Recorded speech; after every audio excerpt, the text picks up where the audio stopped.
안녕하세요. 저는 인천에서 자동차 부품 제조업체를 운영하는 40대 남자입니다. 제가 이렇게 글을 쓰게 된 것은 올해 초에 벌어진 일 때문인데요. 정말 아찔했던 경험을 여러분과 나누고 싶어서입니다. 만약 그때 한 분의 도움이 없었다면 지금쯤 저는 모든 것을 잃고 길거리에 나앉았을지도 모르거든요. 저는 20년 전 대학 동기였던 지현과 결혼해서 딸 하나 낳고 지금까지 함께 살고 있습니다.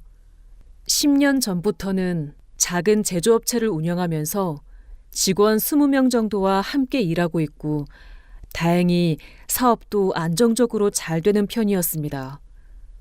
아내 은정이는 원래부터 외모를 가꾸는 걸 좋아했어요. 결혼 초기에는 그런 모습이 예쁘게만 보였습니다.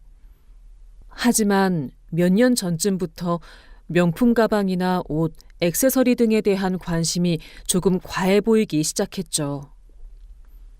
여보, 또 가방 샀어? 이미 비슷한 게 몇 개나 있잖아. 요즘 경기도 좋지 않은데 조금 아껴 쓰면 어떨까? 당신은 모르겠지만 요즘 사회생활 하려면 이 정도는 기본이야. 나도 회사 사모님들이랑 만나야 하고 골프도 배우고 있고 그러는데 초라하게 다닐 수는 없잖아. 그리고 우리 회사 잘 되고 있으니까 이 정도는 괜찮지 않아? 그렇긴 하지만 그래도 적당히 하자. 돈이 아무리 많아도 계획적으로 써야지. 혹시 모르는 일이잖아. 하지만 은정이의 소비는 줄어들지 않았어요.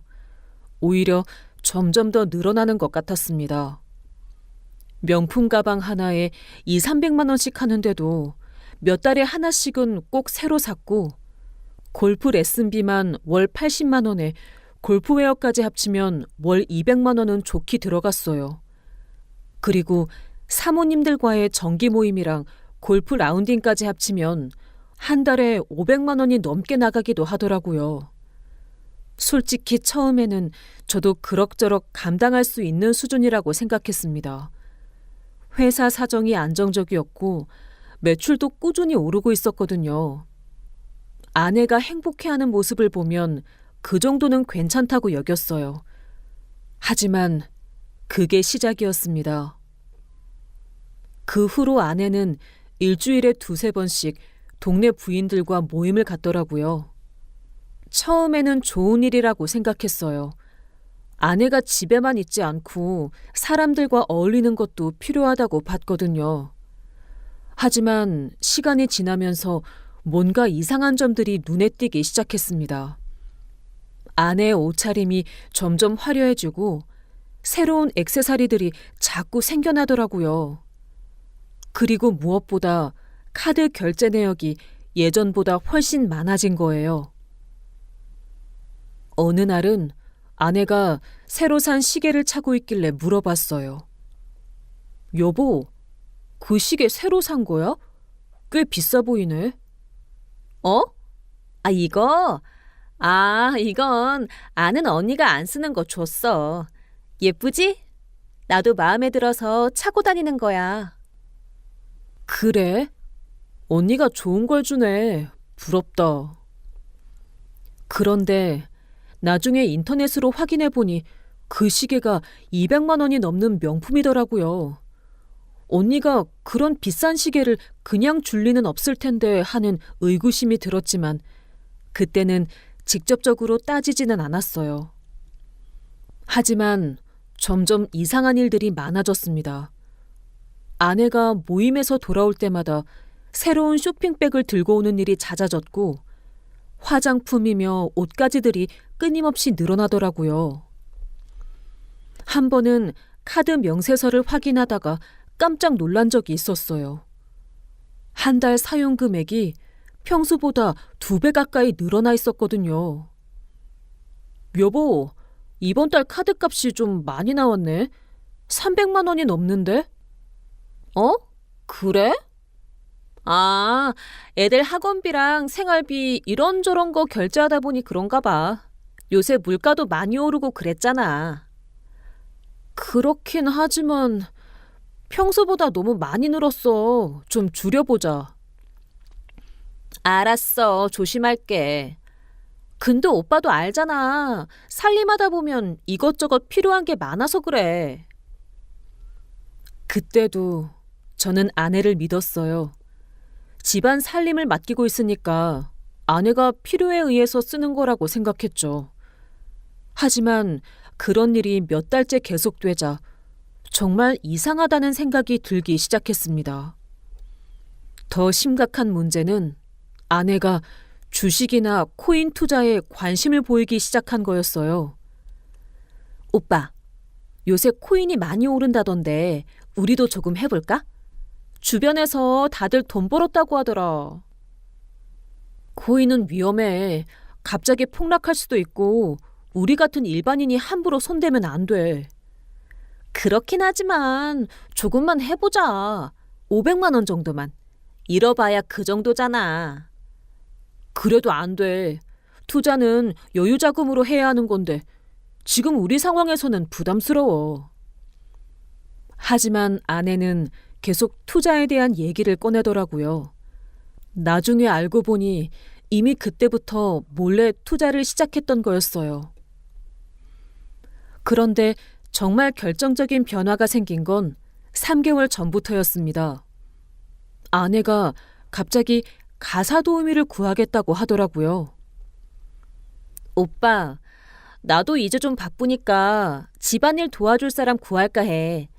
주 3회 정도만 와서 청소랑 빨래 정리 이런 거 해달라고 하면 어떨까? 굳이 그럴 필요 있어? 우리 집이 그렇게 크지도 않고 네가 충분히 할 수 있을 것 같은데. 아니야. 요새 너무 피곤해. 그리고 애들 뒷바라지 하면서 집안일까지 하려니까 힘들어. 조금 도움받으면 안 될까? 그렇다면 구해봐. 하지만 너무 비싸면 안 돼. 그렇게 해서 김 아주머니라는 분이 우리 집에 오게 되었어요. 50대 후반 정도의 깔끔하고 성실해 보이는 분이었습니다.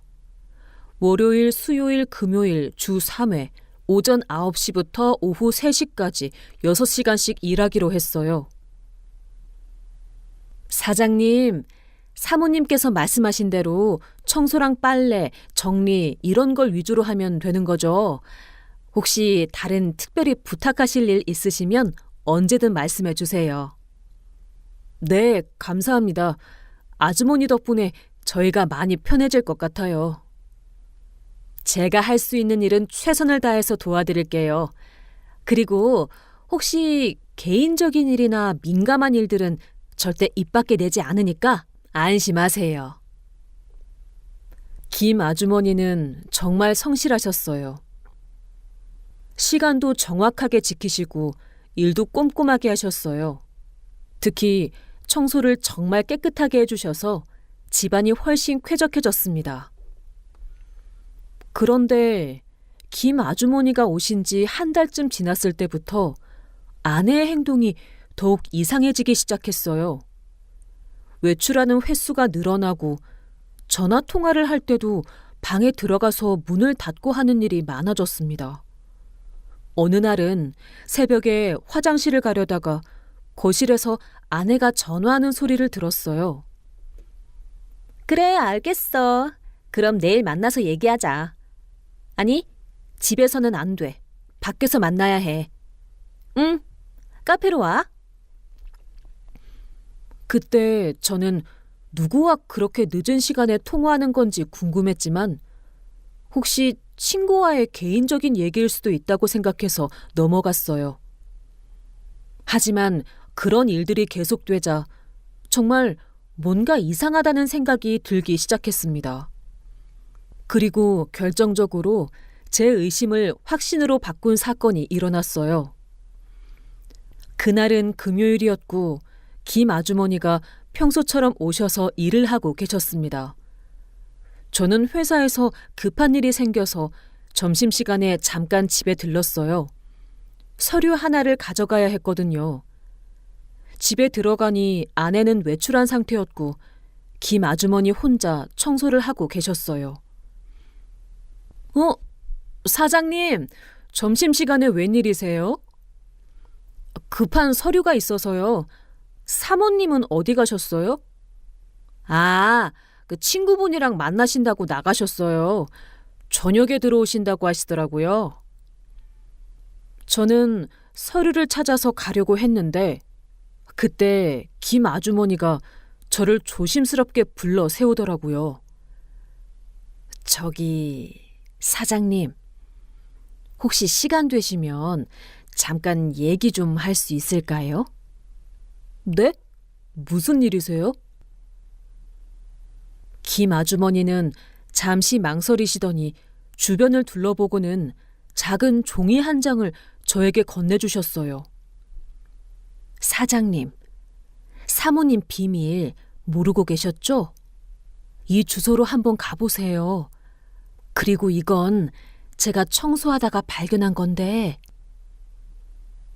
그 순간 저는 가슴이 철렁했어요. 도대체 무슨 일인지 알 수는 없었지만 김 아주머니의 심각한 표정을 보니 예사로운 일은 아닌 것 같았거든요. 아주머니, 도대체 무슨 일이에요? 자세히 얘기해 주세요. 사장님, 지금은 시간이 없으세요. 우선 그 쪽지에 적힌 주소부터 확인해 보세요. 그러면 모든 게 명확해질 거예요. 그리고 절대 사모님한테는 제가 이런 얘기 했다고 하지 마세요. 부탁드려요. 그러더니 김 아주머니는 다시 청소를 하러 가셨어요. 저는 손에 든 쪽지를 보며 머릿속이 복잡해졌습니다. 쪽지에는 인천 연수구의 한 주소가 적혀 있었고 그 밑에는 금요일 오후 2시 30분이라고 적혀 있었어요. 그때가 바로 오후 2시였습니다. 저는 회사로 돌아가야 했지만 도저히 그럴 수가 없었어요. 김 아주머니가 그렇게 심각하게 얘기하실 정도면 정말 중요한 일인 게 분명했거든요. 결국 저는 그 주소로 향했습니다. 그곳에서 제가 본 것은 제 인생을 완전히 바꿔놓은 충격적인 장면이었어요. 그 순간부터 저의 평범했던 일상이 완전히 뒤바뀌기 시작했습니다. 그 주소는 인천 연수구의 한 상가 건물이었어요. 1층에는 커피숍과 치킨집이 있고 2층에는 여러 사무실들이 들어서 있는 평범한 건물들이었습니다. 저는 차를 세우고 건물을 올려다보며 도대체 여기에 무엇이 있는지 궁금했어요. 쪽지에 적힌 시간인 오후 2시 30분까지 아직 20분 정도 남았기에 근처 카페에서 시간을 보내기로 했습니다. 그런데 카페에 앉아있으니 더욱 불안해지더라고요. 김 아주머니가 그렇게 심각한 표정으로 건넨 쪽지인데 혹시 아내가 정말 큰 문제에 휘말린 건 아닐까요? 설마 은정이가 무슨 잘못을 저질렀을까? 아니야, 분명히 오해일 거야. 20년을 함께 살아온 아내인데. 그렇게 혼잣말을 중얼거리며 시간을 보내다가 2시 25분쯤 되어서 그 상가 건물로 향했습니다. 입구에서 엘리베이터를 타고 2층으로 올라가니 복도에 여러 사무실 문이 보였어요. 그런데 복도를 걸어가다가 한 사무실 문 앞에서 익숙한 목소리가 들려오는 거예요. 아내 은정이의 목소리였습니다. 저는 깜짝 놀라서 그 문 앞에 서서 귀를 기울였어요. 오늘 서류 다 준비됐나요? 정말 이렇게 하면 된다는 거죠? 제 남편은 절대 의심하지 않을 거예요. 네, 사모님. 이미 서류 검토도 끝났고요. 사장님 도장이랑 신분증 사본만 있으면 바로 진행할 수 있어요. 그런데 정말 들키지 않을 자신이 있으세요? 네, 우리 남편은 정말 순진해서 의심할 줄도 모르거든요. 그동안 제가 어떻게 지내는지도 별로 관심 없었으니까요. 집안 살림은 다 저한테 맡기고 있고요. 저는 그 순간 뭔가 심상치 않다는 느낌이 들었어요. 아내가 제 명의로 뭔가를 하려고 한다는 얘기가 들렸거든요. 그런데 사모님, 이 금액이면 정말 큰 돈인데 나중에 갚을 수 있으세요? 월 이자가 만만치 않거든요. 그건 제가 알아서 할게요. 일단 급한 불부터 끄고 보자고요.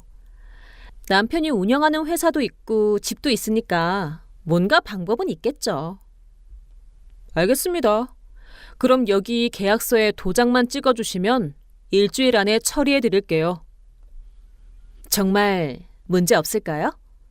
혹시 나중에 들통날 가능성은 없죠? 저는 그 얘기를 듣고 다리에 힘이 빠져서 벽에 기댔어요. 아내가 제 명의로 큰 돈을 빌리려고 하는 게 분명했거든요. 더군다나 제가 모르게 말이에요. 그런데 사모님, 혹시 나중에 사장님이 이 사실을 알게 되면 어떻게 하실 거예요? 그런 일은 없을 거예요. 우리 남편은 회사 일로 바빠서 집안일에는 별로 신경 안 쓰거든요. 그리고 만약 들키더라도 어떻게든 해결할 방법은 있겠죠. 그런데 금액이 좀 크니까 혹시 사장님한테 미리 말씀은 안 드리시고요? 말하면 절대 안 된다고 할 거예요. 남편은 너무 보수적이거든요. 그래서 이렇게 하는 거고요. 저는 그 대화를 듣고 정말 충격을 받았어요. 아내가 제 모르게 이런 큰 계약을 하려고 한다는 게 믿어지지 않았거든요. 알겠습니다. 그럼 서류에 도장만 찍으시면 바로 진행하겠습니다. 참고로 이 계약은 연대보증 형태라서 만약의 경우 사장님이 책임을 지셔야 한다는 거 아시죠? 네, 들었어요. 그런데 그런 일은 없을 거예요. 그리고 혹시나 해서 말씀드리는데 이런 계약에서 명의도용이 밝혀지면 법적으로 문제가 될 수 있어요. 명의도용이 뭐예요? 제가 남편 도장을 가져온 게 명의도용인가요? 우리 부부잖아요. 저는 더 이상 들을 수가 없어서 복도 끝으로 피했어요. 그리고 스마트폰 녹음 기능을 켜서 다시 그 사무실 문 앞으로 갔습니다. 증거를 확보해야 한다고 생각했거든요. 그런데 언제까지 기다려야 하나요? 좀 급해서요. 오늘 서류 처리하시면 일주일 안에 돈이 나와요. 그런데 정말 사장님 도장이랑 신분증이 진짜 맞죠? 혹시 문제가 생기면 진짜예요. 남편이 집에서 일할 때 서재에 놔두거든요. 제가 가져온 거라서 확실해요. 신분증도 복사해 뒀고요. 저는 그 순간 정말 화가 치밀어 올랐어요. 아내가 제 도장과 신분증을 몰래 가져가서 이런 일을 벌이고 있다는 게 믿어지지 않았거든요. 좋습니다. 그럼 지금 계약서에 도장 찍어주시면 바로 진행하겠습니다. 잠깐만요. 혹시 나중에 이 계약이 무효가 될 가능성은 없죠? 만약 남편이 문제 제기하면 어떻게 되나요? 그런 걱정은 안 하셔도 됩니다. 도장도 진짜고 사모님이 직접 계약하는 거니까 법적으로 문제 없어요. 알았어요. 그럼 빨리 끝내죠. 나중 일은 나중에 생각하고 정 안 되면 남편이 책임지겠죠.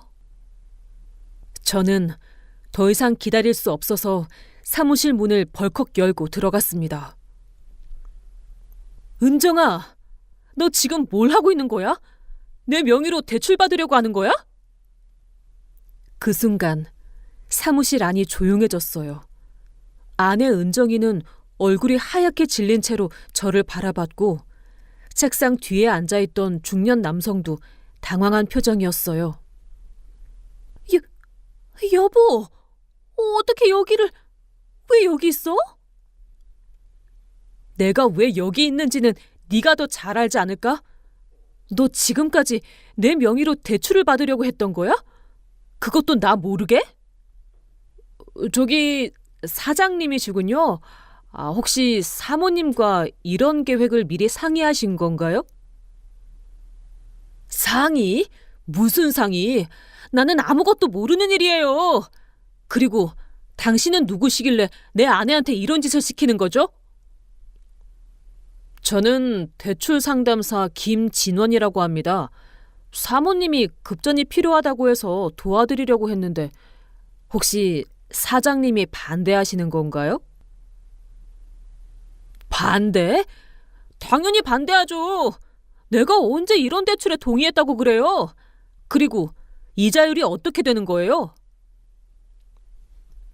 그건 사모님이 감당하신다고 하셔서. 감당한다고요? 이 사람이 지금 어떤 상황인지 알고 계세요? 당신도 이런 걸 알고 있으면서 어떻게 더 빌려주려고 할 수 있어요? 그때 은정이 갑자기 일어나서 저한테 다가왔어요. 여보, 일단 집에 가서 얘기하자. 여기서 이러면 안 돼. 집에 가서 얘기하자고? 너 지금까지 나한테 거짓말한 걸 어떻게 설명할 건데? 도대체 무슨 일이 있었던 거야?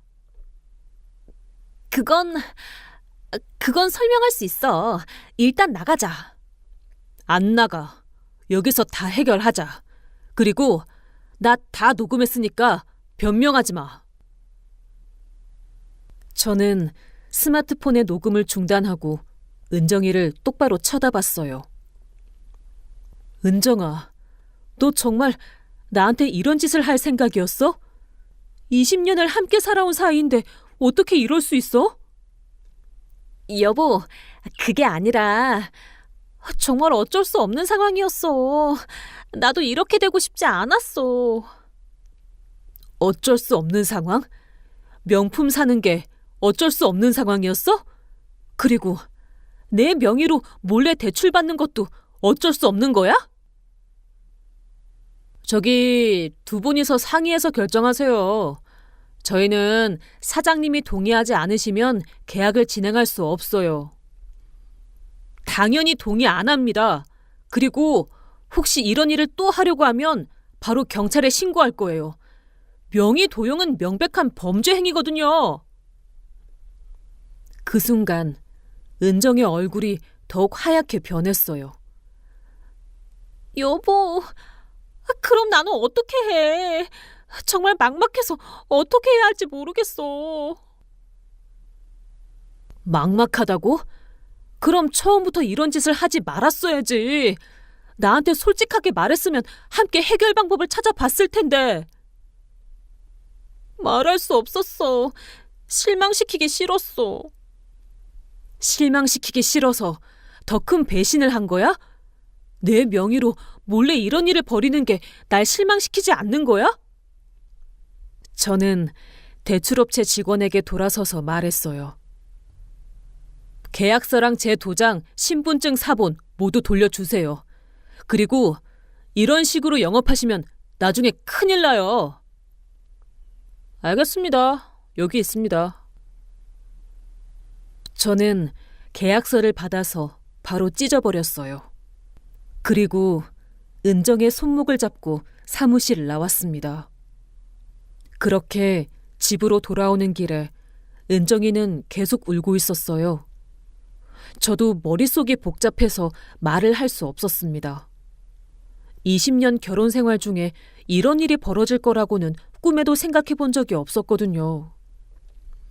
집에 도착해서 거실에 앉자마자 저는 은정에게 말했어요. 이제 모든 걸 다 말해. 정확히 어떤 상황인지 알아야 해결할 수 있잖아. 언제부터 이렇게 된 거야? 그리고 빚이 도대체 얼마나 돼? 여보, 정말 미안해. 처음엔 이렇게 될 줄 몰랐어.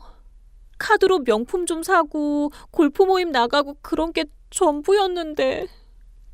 그런 게 전부라고? 그럼 지금 상황은 뭔데? 차근차근 설명해봐. 은정이는 한참을 머뭇거리더니 천천히 말하기 시작했어요. 3년 전부터 카드값이 조금씩 늘어났어. 친구들이랑 어울리려면 어쩔 수 없었거든. 명품 가방도 사야 하고 골프용품도 사야 하고. 그때까지는 카드값이 월 300에서 400만 원 정도였어. 그것도 적지 않은 금액인데 왜 나한테 말 안 했어? 당신이 너무 보수적이잖아. 말하면 절대 이해 못할 거라고 생각했어. 그래서 혼자 해결하려고 했는데. 저는 한숨을 쉬며 계속 듣기로 했어요.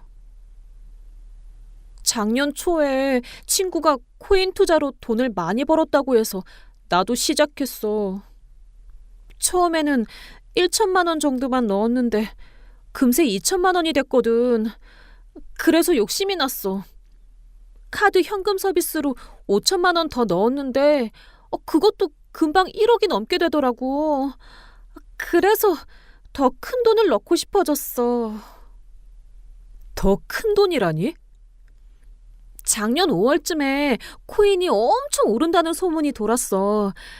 그때 대출업체에서 2억을 빌려서 투자했는데. 저는 그 말을 듣고 어지러워지는 걸 느꼈어요. 2억을 빌렸다고? 어디서? 인터넷에서 찾은 대출업체였어. 내가 직장에 다니는 것도 아니니까 은행 대출은 안 되고, 그나마 신용등급이 좋아서 금리도 나쁘지 않았거든. 월 2% 정도였나? 월 2%면 연 24%야. 그게 나쁘지 않다고? 그때는 코인이 계속 오를 줄 알았어. 실제로 처음 2달은 엄청 잘 됐거든. 3억까지 올랐어. 그럼 그때 빼면 됐잖아. 그런데 욕심이 났어. 더 기다리면 10억도 될 수 있다고 생각했거든. 그런데 5월 말에 코인 시장이 폭락하면서 하루 만에 반토막이 나버렸어. 저는 머리를 감싸 쥐었어요. 아내가 이런 일을 벌였다는 게 믿어지지 않았거든요. 그때부터 패닉이 왔어. 빌린 돈은 갚아야 하는데 투자금은 계속 줄어들고, 결국 작년 8월에 모든 걸 정리했을 때는 5천만 원밖에 안 남았어. 그럼 1억 5천만 원을 잃은 거네? 그런데 빌린 돈 2억은 그대로 남아있잖아. 월 이자만 400만 원씩 나가는데 어떻게 감당할 수가 없어서 다른 곳에서 또 빌려서 이자를 갚았어. 그런 식으로 계속 돌려막기를 하다 보니. 은정이의 말을 듣고 있으니 전형적인 다중채무자가 되어버린 상황이었어요. 그럼 지금 총 빚이 얼마나 돼? 정확히는 카드 빚이 1억 8천, 대출업체 빚이 4억, 총 6억 정도 되는 것 같아. 6억이라고? 이자는 얼마나 나가는데? 한 달에 1,500만 원 정도. 저는 그 말을 듣고 큰 충격을 받았어요. 그래서 오늘 8억을 더 빌리려고 했던 거야? 그럼 총 14억이 되는 건데 그것도 사채로? 그냥 일단 급한 불부터 끄고 생각해보려고 했어. 우리 집값도 계속 오르고 있고 당신 회사나 그동안 사둔 자산도 있으니까 뭔가 방법이 있을 거라고 생각했거든. 집이랑 회사를 담보로 잡히게 하려고 했다는 얘기네. 그럼 우리 가족이 길바닥에 나앉을 수도 있었던 거야. 미안해. 정말 미안해. 나도 어떻게 해야 할지 모르겠어서. 저는 한참을 생각해봤어요. 6억의 빚이면 정말 큰 금액이지만 다행히 저희 집값이 많이 올라서 17억 정도 되고 회사 자산까지 합치면 30억 정도 되니까 충분히 감당할 수 있는 상황이었어요. 하지만 8억 사채 빚이 더 생겼다면 이자 부담만으로도 정말 위험했을 거예요. 은정아, 솔직히 말할게. 이 빚을 해결하려면 생활 방식을 완전히 바꿔야 해. 하지만 집을 팔거나 회사를 정리할 정도는 아닌 것 같아. 다행히 오늘 8억을 더 빌리지 않았으니까 말이야. 그때 현관 벨이 울렸어요. 김 아주머니가 오셨나 싶어서 나가보니 정말 김 아주머니였어요. 사장님, 괜찮으세요? 오늘 제가 드린 쪽지 때문에 무슨 일 있었던 건 아니죠? 아, 아주머니 들어오세요. 정말 큰일 날 뻔했는데 아주머니 덕분에 막을 수 있었어요. 다행이네요. 사실 제가 며칠 전부터 걱정이 많았거든요. 거실로 모셔서 자세한 얘기를 들어봤어요. 사장님, 실은 제가 사모님 방 청소하다가 이상한 서류들을 몇 번 본 적이 있어요. 사장님 도장이랑 신분증 사본이 여러 장 있더라고요. 언제부터 그런 걸 보셨어요? 한 달 전쯤부터요. 그리고 사모님이 전화 통화하시는 걸 가끔 들었는데 뭔가 수상했어요. 돈 얘기를 자주 하시고 불안해하시더라고요. 저는 그냥 큰일이 날까봐 걱정됐던 거예요. 요즘 이런 일로 집안이 망하는 경우가 많거든요. 김 아주머니의 말을 들으니 정말 감사한 마음이 들었어요. 만약 이분이 알려주지 않았다면 정말 큰일 날 뻔했거든요. 아주머니, 정말 감사합니다. 아주머니 덕분에 우리 가족이 완전히 망하는 걸 막을 수 있었어요. 다행이에요. 그런데 사장님, 앞으로 어떻게 하실 거예요? 빚 문제는 해결하셨나요? 그게 쉽지 않은 상황이에요. 금액이 너무 커서요. 그럼 혹시 법적인 도움을 받아보시는 게 어때요? 개인회생이나 그런 제도도 있다고 하던데. 저는 김 아주머니의 말에 고개를 끄덕였어요. 정말 전문가의 도움을 받아야 할 상황이었거든요. 네, 내일부터 변호사 선생님이랑 상담받아볼 생각이에요. 그런데 아주머니, 혹시 이 일을 다른 사람한테 말씀하지 않으셨죠? 물론이죠. 사장님네 일을 왜 남한테 말하겠어요. 그런데 사모님, 김 아주머니는 은정을 보더니 조심스럽게 말씀하시더라고요. 사모님, 이번 일로 많이 힘드시겠지만 사장님이랑 함께 잘 해결하세요. 부부가 힘을 합치면 못 이겨낼 일이 없어요. 네, 정말 감사해요, 아주머니. 제가 너무 철없었어요. 김 아주머니가 가신 후에 저는 은정과 함께 앞으로의 계획을 세워봤어요. 일단 내일 변호사 사무실에 가서 상담 받아보자. 개인 회생이나 다른 방법이 있는지 알아봐야겠어. 여보, 정말 미안해. 앞으로는 절대 이런 일 없게 할게. 미안하다고 해서 해결되는 건 아니야. 이제부터는 모든 카드를 내가 관리할 거고 용돈도 정해진 금액만 줄 거야. 그리고 골프도 당분간 그만둬. 알겠어. 다 내가 잘못한 거니까 당연히 그래야지. 며칠 후 변호사와 상담을 받았는데 개인회생 신청을 하면 빚을 줄일 수 있다고 하더라고요. 다만 5년간 법원의 관리를 받아야 하고 신용등급도 크게 떨어진다고 했어요. 개인회생 절차를 시작하면서 저는 회사 운영에도 더욱 신경을 썼어요.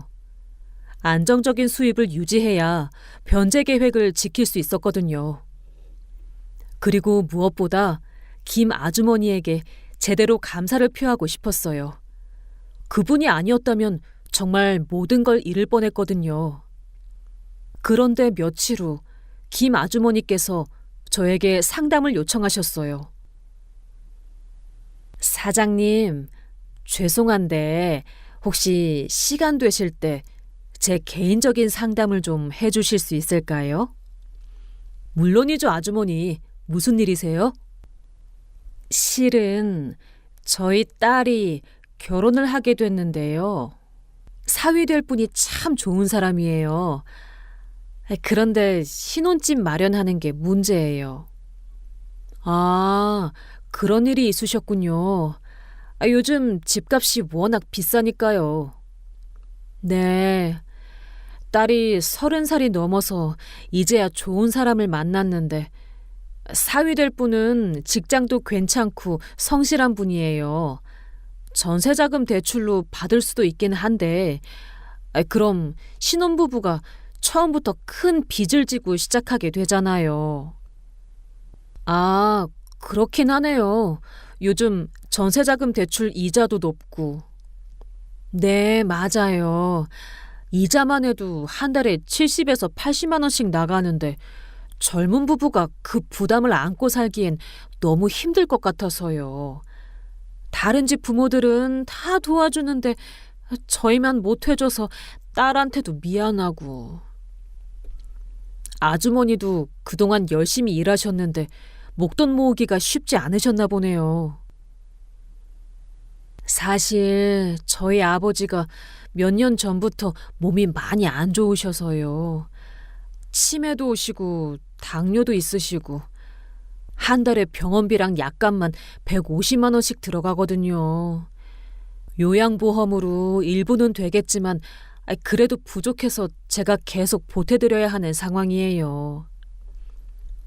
아, 그런 사정이 있으셨군요. 그럼 정말 힘드셨겠어요. 네. 그래서 돈을 모으고 싶어도 매달 나가는 돈이 많아서 딸 결혼 준비할 여유가 없었어요. 그래서 제가 사장님한테 혹시 개인적으로 돈을 빌려주실 수 있는지 여쭤보려고 했어요. 물론 이자도 드리고 차용증도 쓰고 그렇게 해서요. 제가 생각을 좀 해보겠습니다. 결정해서 말씀드릴게요. 김 아주머니와의 대화 후 며칠이 지났을 때 저는 결심을 굳혔어요. 그동안 회사가 잘 되면서 개인적으로 모아둔 돈이 꽤 있었거든요. 주식 투자도 운 좋게 잘 되었고 매월 회사에서 받는 급여도 차곡차곡 저축해서 개인 통장에 2억 5천만 원 정도의 여유 자금이 있었어요. 어느 날 김 아주머니가 일을 마치고 가시려고 할 때 저는 아주머니를 불러 세웠습니다. 아주머니, 잠깐만요. 따님 결혼건에 대해 말씀드릴 게 있어요. 네, 사장님. 그런데 제가 부탁드린 건 다시 생각해보니 너무 큰 부담을 드리는 것 같아서 다른 방법을 찾아보는 게 좋을 것 같아요. 아니에요, 아주머니. 제가 도와드리고 싶어요. 그것도 대출이 아니라 그냥 드리고 싶어요. 네? 뭐라고 하셨어요? 그냥 드린다고요? 네, 맞아요. 아주머니가 저희 가족을 구해주셨는데 이 정도는 당연한 거 아닌가요? 만약 그때 아주머니가 알려주지 않으셨다면 저는 정말 큰일 날 뻔했어요. 사장님, 그건 제가 당연히 해야 할 일이었어요. 이웃 같은 마음으로 한 건데 어떻게 그런 큰 돈을... 아주머니, 솔직히 말씀드릴게요. 아주머니 덕분에 제가 8억짜리 사채를 막을 수 있었어요. 그 돈에 대한 이자만 생각해도 월 2천만 원 이상 나갔을 텐데 그걸 막아주신 거잖아요. 2억은 정말 작은 금액이에요. 김 아주머니는 손사래를 치며 말씀하셨어요. 아니에요. 정말 그럴 수 없어요. 저는 그냥 사장님이 피해보시는 걸 못 봐서 그랬을 뿐이에요. 그런데 2억이라는 돈은 너무 큰 돈이에요. 아주머니, 따님이 빚 없이 결혼 생활을 시작할 수 있게 해주세요. 그리고 아버님 병원비 때문에 그동안 얼마나 힘드셨어요. 이제라도 조금 여유를 가지고 사시면 안 될까요? 사장님, 정말 그래도 되는 건가요? 이런 큰 도움을 받아도... 당연하죠. 아주머니가 아니었다면 지금쯤 저희 집은 완전히 망해 있었을 거예요. 그리고 솔직히 말씀드리면 제가 이 정도 도움을 드려도 아주머니가 해주신 일에 비하면 부족하다고 생각해요. 매달 급여드리던 계좌로 송금했으니 확인해 보세요. 이걸로 따님 결혼 준비 잘 해주시고 앞으로는 아버님 병원비 걱정도 조금 덜 하시면서 지내세요. 김 아주머니는 눈물을 글썽이셨어요. 사장님, 평생 이런 큰 은혜를 받을 줄 몰랐어요. 정말 감사해요. 저희 딸이 얼마나 좋아할지. 그리고 아버지 병원비도 정말 고마워요. 아주머니가 저희한테 해주신 일을 생각하면 당연한 거예요. 그리고 앞으로도 계속 저희 집에서 일해 주실 거죠? 물론이에요. 제가 더 열심히 일할게요. 사장님네 은혜를 평생 잊지 않겠어요. 그렇게 아주머니는 따님 결혼을 잘 시키고 저희 집 상황도 점차 안정을 찾아갔어요. 하지만 그 과정이 순탄하지만은 않았습니다. 우선 은정이는 명의 도용 시도건으로 경찰서에서 조사를 받아야 했습니다. 남편 동의 없이 인감과 신분증 사본을 들고 사채 계약을 하는 것은 엄연히 범죄였기 때문입니다. 사모님, 남편분의 동의 없이 도장과 신분증을 가져가 대출을 시도한 것은 명의 도용 미수에 해당합니다. 다만 실제 계약이 성립하지 않았고 남편분께서 처벌을 원하지 않으셔서 형사처벌까지는 가지 않을 거예요. 경찰은 곧바로 업체 측을 향해 목소리를 높였습니다. 그리고 업체도 책임이 있습니다. 본인 확인 절차도 거치지 않고 서류만 믿고 거액대출을 진행하려 한 건 불법 대부에 해당합니다. 이번 사건은 미수로 끝났지만 정식 수사에 들어가면 귀사 역시 처벌을 피하기 어렵습니다. 사채업자는 얼굴이 굳어져 황급히 고개를 숙이며 우린 그냥 접수만 한 거다라며 변명했습니다. 하지만 이미 경찰 기록에 남았고 계약은 강제로 무효 처리되었습니다. 더 크게 번질까 두려운 업체는 서둘러 사건에서 발을 빼려 했습니다. 그렇게 경찰서에서 조사를 받는 과정에서 은정이는 완전히 무너졌습니다. 평생 가정주부라는 울타리 안에서 살다가 본인이 저지른 일이 범죄 시도였다는 사실을 눈앞에서 확인하게 되었기 때문이었습니다. 여보, 나 경찰서까지 다녀왔어. 비록 처벌은 안 받지만 이게 범죄 시도였다는 걸 이제야 알았어. 당연한 결과야. 네가 한 일을 생각해봐. 내 명의로 8억을 빌리려 했다는 게 장난인 줄 알았어? 그 돈이 계약됐으면 우리 집, 우리 회사가 어떻게 됐을 것 같아? 은정이는 고개를 떨군 채 아무 말도 못했습니다. 그 과정에서 죄책감과 수치심이 한꺼번에 몰려왔고 결국 심각한 우울증에 빠지고 말았습니다. 비록 법적 처벌은 받지 않았지만 경찰 조사를 받는 순간 그녀는 스스로 이미 범죄자라고 느꼈던 것 같습니다. 여보, 나는 이제 완전히 망했어. 경찰서까지 다녀오고 사람들한테 알려지면 어떻게 살아가지? 그래. 네가 지금까지 뭘 했는지 이제라도 깨달아야 해. 나도 솔직히 말하면 이혼을 진지하게 생각했어. 이혼이라고?